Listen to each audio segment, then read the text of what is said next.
we are on chapter 4 and 5 of our next Read Aloud book, which is Out of My Mind by Sharon M. Draper. So in the first 3 chapters, we were kind of introduced to Melody's side and how she thinks, how her brain works, all the things she remembers, which is really remarkable, and how she has that memory that allows her to vividly remember everything and never forget. As we go forward in the book, and you're going to hear in this chapter, doctors talk about her and other adults talk about her. And what you need to remember is you need to remember that this book is actually taking place years ago when they didn't have the same respect and ability to see the intelligence that we can see now. They do use some old language that we no longer use and know that it is hurtful and it is things we don't say anymore. So please be respectful when you hear it. Okay? Chapter 4, Doctors. Where do I start? Doctors really don't get me.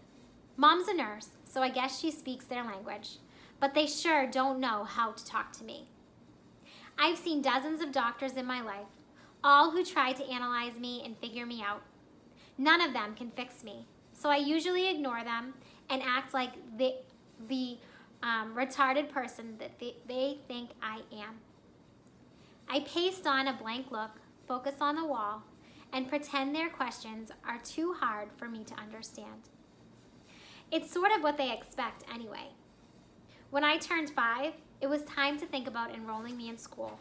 So my mother took me to a doctor, whose job it was to figure out how smart I was.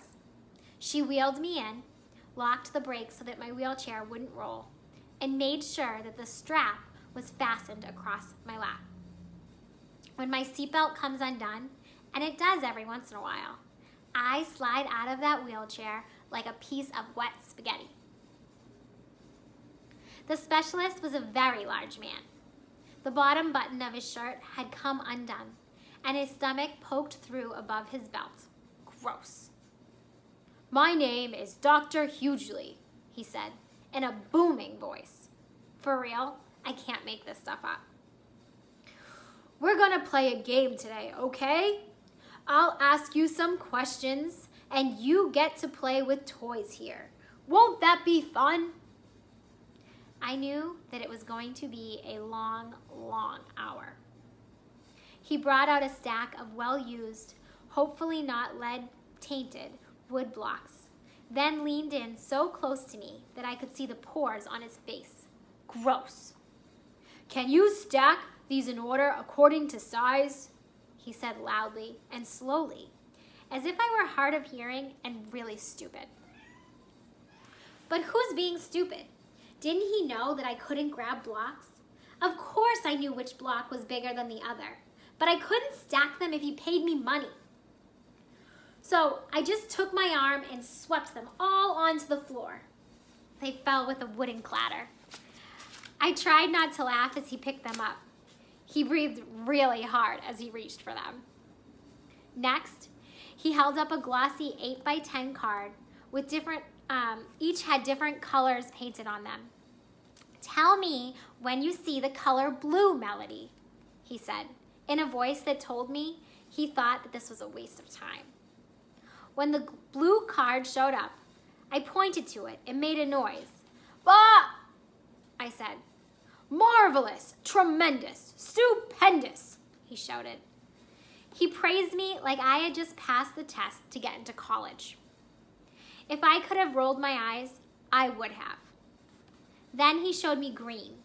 So I kicked and made a noise, but my mouth can't make the "guh" sound. The doctor looked disappointed. He scribbled something on his clipboard, pulled out another stack of cards, then said loudly, "I'm going to ask you some questions now, Melody. These might be hard, but do your best, okay?" I just looked at him and waited while he placed the first sets of cards in front of me. Number 1, which of these is not like the others? Did he get this stuff from Sesame Street? He showed me pictures of a tomato, a cherry, a round red balloon, and a banana. I know he was probably looking for the balloon as the answer, but it just seemed too easy. So I pointed to the banana because the first 3 were round and red and the banana was not. Dr. Hughley sighed and scribbled some notes. "Number 2, he said. He showed me 4 more cards. This time, they were pictures of a cow, a whale, a camel, and an elephant. "Which animal gives birth to a calf?" Now, I watch Animal Planet all the time. I know for a fact all of these animals that he had pictures of had babies called a calf. I thought doctors were supposed to be smart. What do? I hit each picture slowly and carefully. Then I did it once more to make sure that he understood. I don't think he did. I heard him mumble "cow" as he wrote more notes. It was clear that he was giving up on me. I noticed a copy of Goodnight Moon on his bookshelf. I think it was written in Spanish. It was called Buenas Noches, Luna. That would have been a fun book to look at, but I had no way of telling him that I'd like to see that book. After watching Sesame Street and Dora the Explorer a million times, sitting for hours watching the Spanish channels, I could understand quite a bit of Spanish if it was spoken slowly enough, and at least enough words to read the title of that book. He never thought to ask me about that, of course. I knew the words and melodies of hundreds of songs. A symphony was exploding inside my head with no one to hear it but me. But he never asked me about music. I knew all the colors, all the shapes, and all the animals that children my age were supposed to know, plus lots and lots more. In my head, I could count to 1,000s forward and backwards. I could identify hundreds of words on sight, but all of that was stuck inside. Dr. Hughley, even though he had been to college for like a million years, would never be smart enough to see inside of me. So I put on my handicapped face and took my mind back to last summer when Mom and I went to the zoo. I really liked the elephants, but talk about stink. Actually, Dr. Hughley sort of reminded me of them. My mom and the doctor had no idea why I was smiling as we rolled into the waiting room, while he wrote up his evaluation of me. It didn't take very long. I'm always amazed how adults assume that I can't hear. They talk about me as if I'm invisible, figuring that I'm too retarded to understand their conversations. I learned quite a bit this way, but this conversation was really, really awful. He didn't even try to soften the news to my mom, who I'm sure felt like she got hit by a truck. He began by clearing his throat.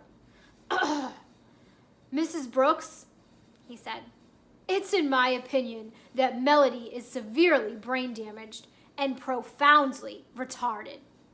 Whoa.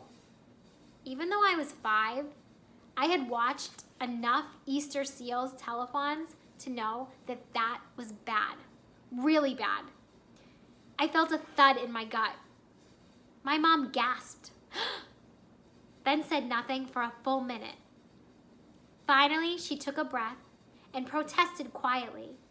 But I know she's bright. I can see it in her eyes.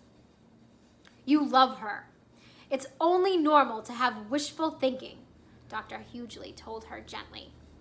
"No, she has a spark. More than that.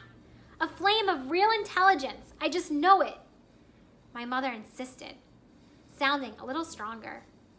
"It's time to accept the limitations of your daughter. It's always hard to accept them of a beloved child. She has cerebral palsy, Mrs. Brooks." "I know the name of her condition, doctor," my mother said with ice in her voice. "But a person is so much more than a name of a diagnosis on a chart." Good try, Mom, I was thinking. But already her voice was losing its edge, melting into the mushiness of helplessness. "She laughs at jokes," my mother told him. The ice in her voice was replaced by desperation. right at the punchline. Mom's voice was starting to fade. What she was saying sounded ridiculous, even to me. But I could see she just couldn't find the words to explain her gut feeling, that I had some smarts stuck in there. Dr. Hughley looked from her to me. He shook his head, then said, "You're lucky she has the ability to smile and laugh. But Melody will never be able to walk on her own or speak a single sentence. She will never be able to feed herself, take care of her own personal needs, or understand anything more than simple instructions. Once you accept reality, you can deal with the future." That was just plain mean. My mom hardly ever cries, but she did that day. She cried and cried and cried. Dr. Hughley had to give her a whole box of tissues. Both of them ignored me while she sobbed, and he tried to find nice words to say to make her feel better. He didn't do a very good job. Finally, he gave her her options. "You and your husband have several decisions to make," he told my mom. "You can choose to keep her at home, or you can send her to a special school for the developmentally disabled. There aren't many choices around here locally." Where do they get those pleasant-sounding phrases to describe kids like me? Mom made a sound that could have been a meowing kitten. She was losing it. Dr. Hughley continued, "You can also decide to put Melody in a residential facility where she can be cared for and kept comfortable." He pulled out a colorful brochure with a smiling child in a wheelchair on the cover and handed it to Mom. I trembled as she looked at it. "Let's see," the doctor said. "Melody is 5 now. That's the perfect age for her to learn to adjust to a new environment. You and your husband can get on with your lives without her as a burden. In time, her memories of you will fade." I stared at Mom frantically. I didn't want to be sent away. Was I a burden? I never thought about it like that. Maybe it would be easier for them if I weren't around. I gulped. My hands got cold. Mom wasn't looking at me. She was staring daggers at Dr. Hughley. She crumpled up the tissue she held and stood up. "Let me tell you something, doctor. There is no way in heaven or in hell that we will be sending Melody away to a nursing home." I blinked. Was that my mother? I blinked again, and she was still there, right up in Dr. Hughley's face.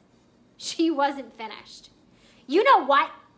my mother said, as she angrily hurled the brochure into the trash can.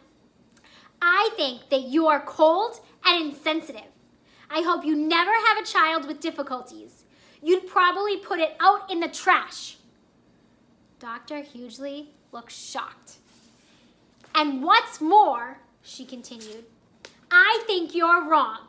I know you are.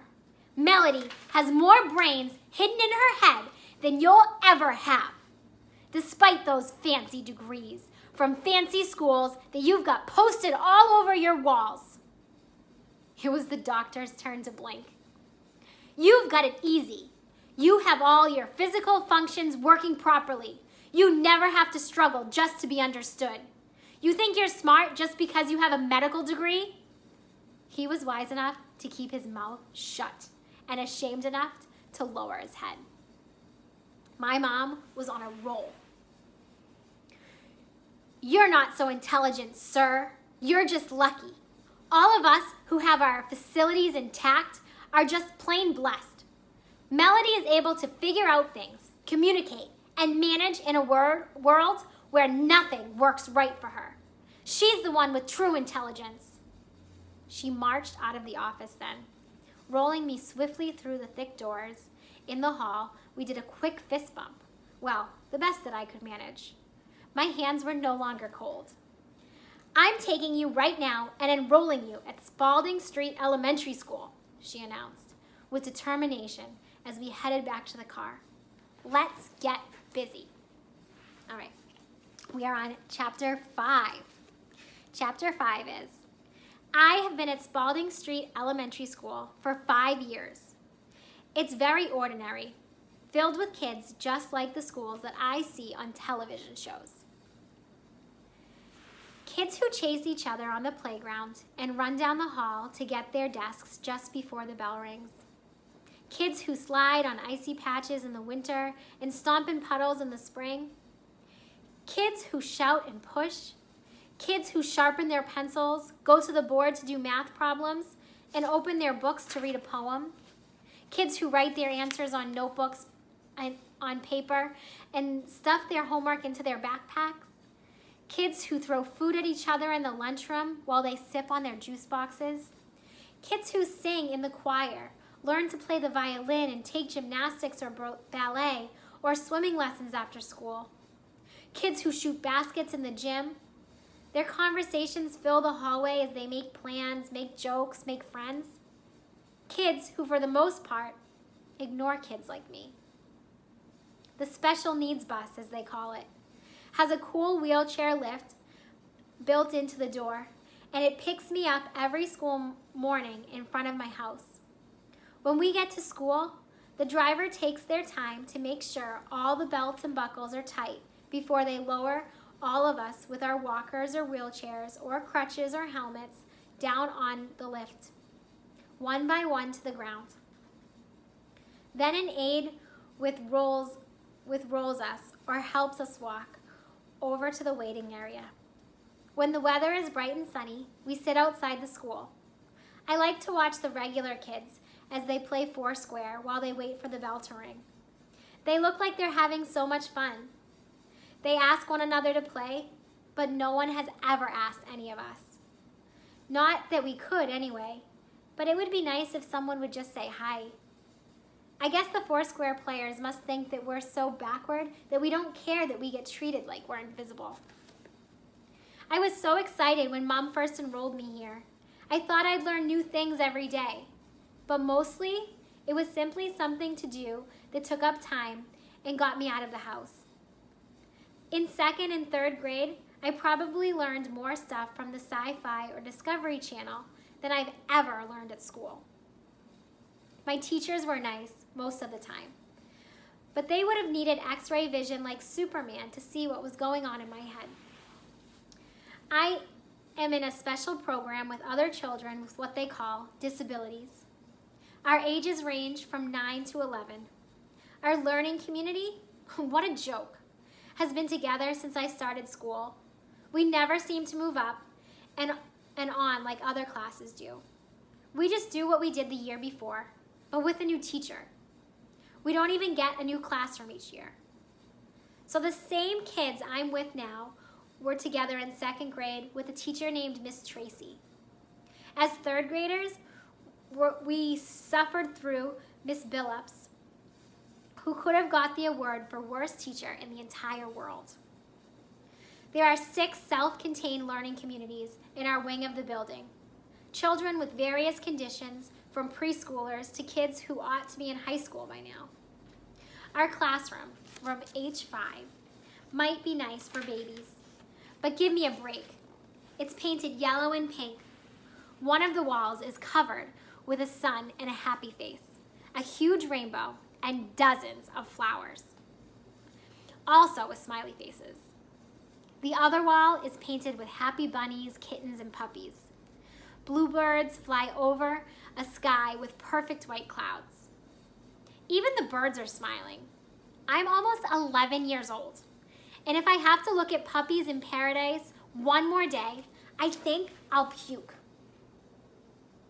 Ashley, the youngest in our group, actually does puke quite a bit. She's 9, but she could pass for 3. She has the smallest wheelchair that I've ever seen. She's our fashion model. She's just plain beautiful. Movie star eyes, long curly hair, and a tiny pixie nose. She looks like a doll that you see in a box on a shelf, except she's prettier. Her mother dresses her in perfectly matching outfits every day. If she has on a pink skirt, she wears pink slacks, pink socks, in 2 tiny pink bows in her hair. Even her fingernails have been done to match. When we do what the teachers and therapists call group activities, it's hard for Ashley to participate. Her body is really stiff, and it's tough for her to reach or grab or hold anything. Every Christmas, they make the kids in H5 decorate a stupid 6-foot styrofoam snowman. I don't know what the children in the regular classrooms get to do, but I know it's close to holiday time when whatever teacher we have that year pulls this thing out of the closet. Mrs. Hyatt, the kindergarten teacher, loved that messed up snowman. Just 3 huge balls of yellow styrofoam stuck together with pins and pipes. "Let's decorate, children," she said in her squeaky, annoying voice. "We are going to place decorations with Velcro or toothpicks or glue, whatever works, on Sydney, our H5 holiday snowman." I don't know how old the snowman was at that point, but poor Sydney could not stand up straight. It leaned like a drunk who needed the wall to hold it up. Mrs. Hyatt gave us green snowflakes. Green. Were we dumb kids? I guess we weren't supposed to care. Brown garland, stars in purple and pink. "Do you like snowmen, Ashley?" Mrs. Hyatt asked her. It's almost impossible for Ashley to communicate because her body is so tight. Her talking board has just 2 words on it, yes and no. She turned her head slightly to the left for no. I bet she wished she could knock that thing down. Compared to Ashley, Carl is huge. Even though he's just 9, he got a special wheelchair that's extra wide, and it takes 2 aides to lift him in and out of it. But he's good with his hands. He can move his own chair, and he can hold a pencil well enough to write his name and stab a snowman.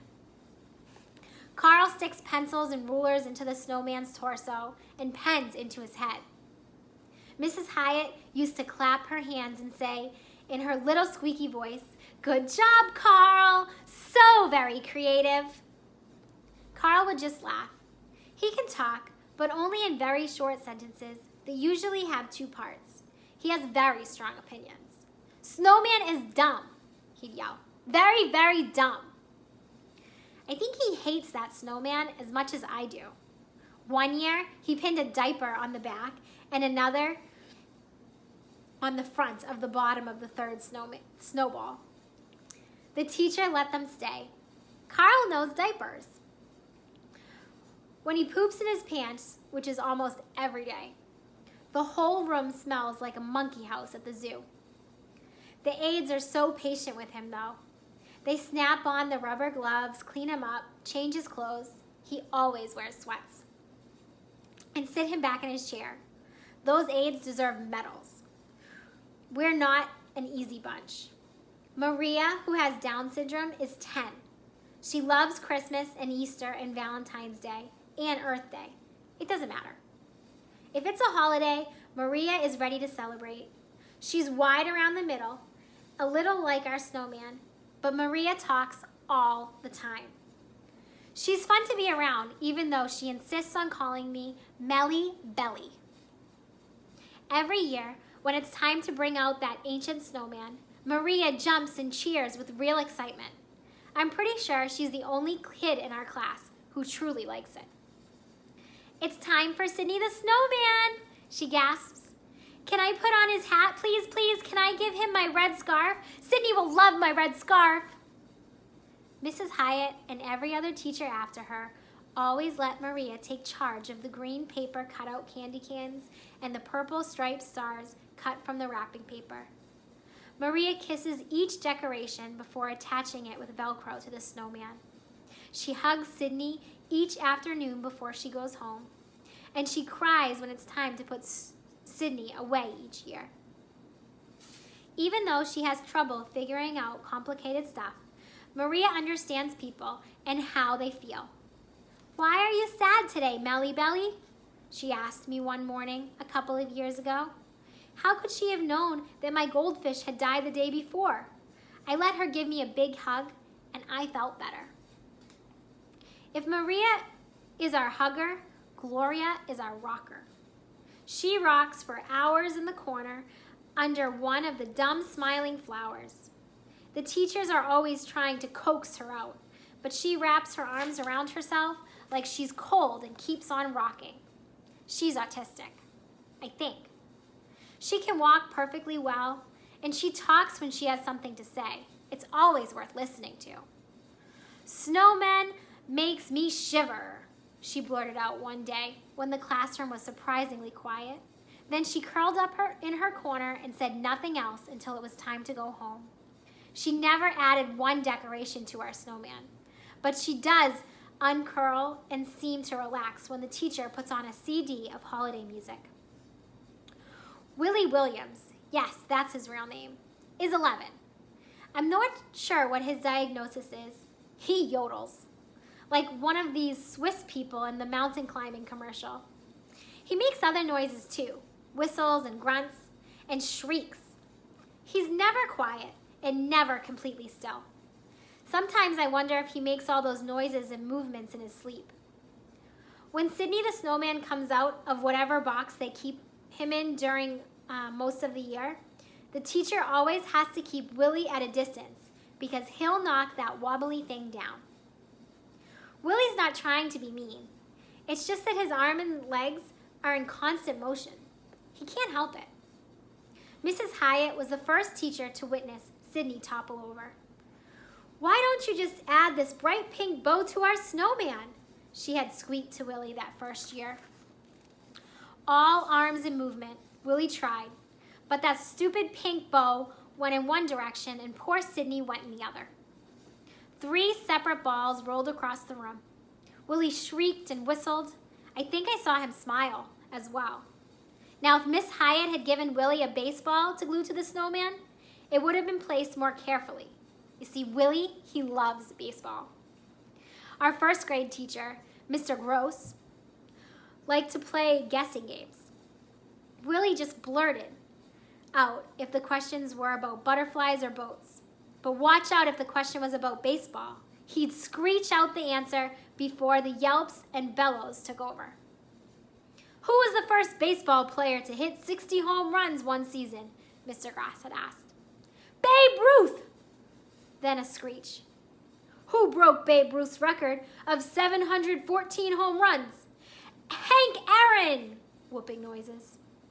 "And who's the all-time hit king?" Mr. Gross seemed to be astonished at Willie's knowledge. "Pete Ross! 4 to 5, 6, eek!" "And who holds the lifetime touchdown record?" Silence. Not even a squeak. Willie doesn't bother with football or snowmen. Sometimes when I look at Willie, though, I get the feeling that he wishes he could be still and silent. I watch him as he closes his eyes, frowns up his face, and concentrates. For just a few minutes, he's quiet. He takes a breath like a swimmer coming up from air. When he opens his eyes, the noises start all over. And then he always looks sad. Jill uses a walker because her left foot drags a little as she walks. She's thin and pale and very quiet. When Sydney comes out for the season, Jill's eyes are almost blank. It's like the light has been clicked off. She cries a lot. Mr. Gross used to put the decorations in her hand and try to make it easy for her to join the activity. But it was like helping a store mannequin. I heard an aide say she was in a car accident when she was a baby. I think that's awful. To start out okay and then lose the ability to do stuff. Freddie, who's almost 12, is the oldest one in our group. He uses an electric wheelchair. He loves that thing. He tells me every chance he gets, "Freddie goes zoom! Freddie goes zoom!" He grins, pretends he's putting on his helmet, and then he presses the controller on his max position and takes off across the room. Of course, his speed control has 2 settings, slow and slower. But to Freddie, he's on a racetrack. He zooms his electric chair around the raggedy old snowman, tossing Velcroed stars and belts at it, asking, Snowman, go zoom, zoom. Well, after Willie sent it flying and Carl tried to stamp it with pencils, I guess it was a fair question. Every year, Freddie adds his own touches to the snowman. NASCAR and NASA decals like the ones on his chair. If you ask Freddie what date it is, he can't tell you. But if you want to know who won Daytona 500, Freddie will know. And then there's me. I hate the stupid snowman, but I toss tinsel at it like they asked me to. It's easier than trying to explain it to them. I have a large plexiglass tray that fastens to the arms of my chair. It serves as a food tray as well as a communication board. When I was younger, Mom pasted tons of words on it, but I was still limited to only a handful of common nouns, verbs, adjectives, and some names, and a bunch of smiley faces. There are also a few of necessary phrases like, I need to go to the bathroom, please, and I'm hungry, but most people, even little kids, need to say more than that in a day. Duh. I've got please and thank you, yes, no, and maybe, close together on the right-hand side. On the left, there are names of people in my family, kids in my class, and teachers. The name Sydney is not included. There is an alphabet strip on the top so that I can spell out words and a row of numbers under that, so I can count or say how many or talk about time. But for the majority of my life, I've had the communication tools of a little kid on my board. It's no wonder everybody thinks that I'm retarded. I hate that word, by the way, retarded. I like all the kids in room H5, and I understand their situations better than anybody, but there's nobody else like me. It's like I live in a cage with no door and no key, and I have no way to tell someone how to get me out. Oh wait, I forgot about Mrs. B. And we're gonna stop there for today.